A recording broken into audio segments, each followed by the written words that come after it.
My name is Linnea, and I chose to do my final presentation on emotions and decision making.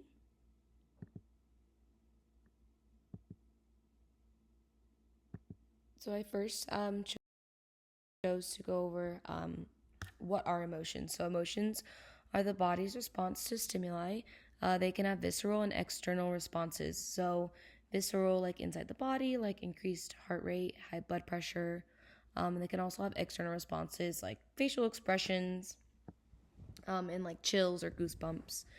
Different theories on how emotions come to be in the body.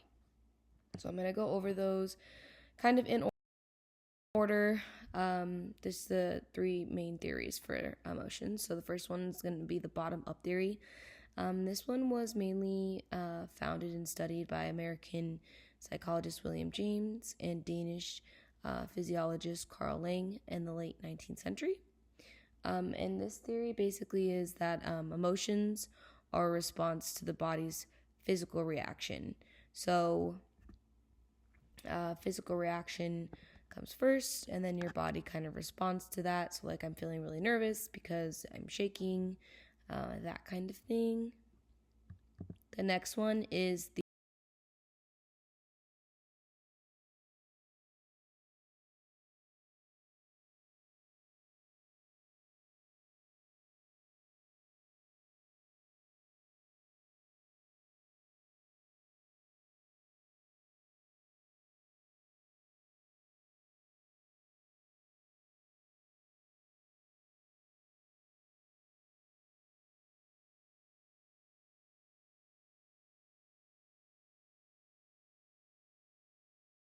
determined by the brain.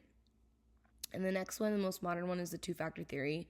So both the bottom-up and the top-down theories hold truth here. So this one is that emotions are a response to the body's physical reactions and the brain's interpretation of a given situation in combination. Big stress on the in combination part here.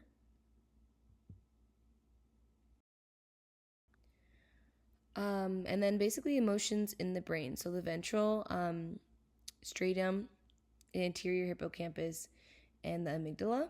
So the amygdala plays a part in processing emotions such as reading facial expressions and producing emotional responses. The ventral striatum plays a huge part in pleasure and reward value. And then the anterior hippocampus creates emotions based on past experiences and memories. So those are going to be the main parts of the brain that play a part in emotions, even though there are more. And then we have decision making. So as humans, we make a multitude of decisions every day.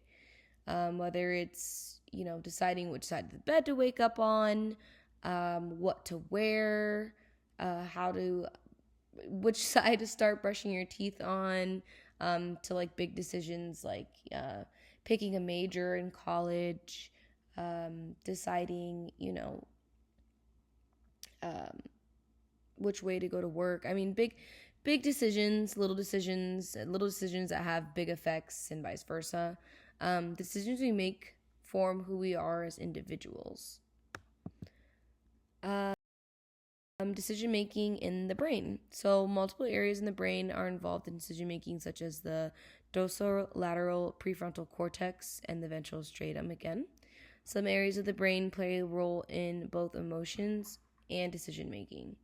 There are many different systems in the brain used when making different types of decisions. There's a lot of different processes in areas of the brain depending on the decisions that are being made. Okay.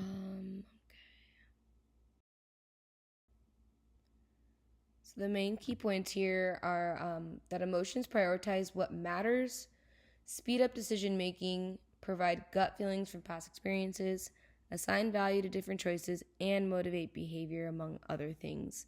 I think this is the main thing to take away here, and just like connecting emotions to decision making.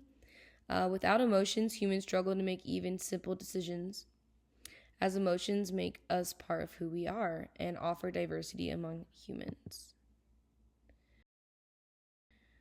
For me, my field of interest is being a medical professional, um, uh, looking to apply to PA school, so a physician's assistant. So for me, I think this topic was very important. Just like understanding how emotions play a part in decision making is imperative in making unbiased decisions as a medical professional. Whether that's, deciding treatment for a specific patient, or even just like how to communicate to somebody, especially when it can be a tough topic. Decisions as a medical provider can mean life or death. For me, my personal interests, so as a very empathetic person, my decisions are heavily influenced by my emotions. Being able to detach emotionally is imperative in providing quality care as a physician's assistant. I was interested in what emotions look like in the brain and how they play a role when it comes to decision making, since I seem to use my emotions a lot. And there is my reference page. Thank you guys so much for listening, and I look forward to seeing your presentations.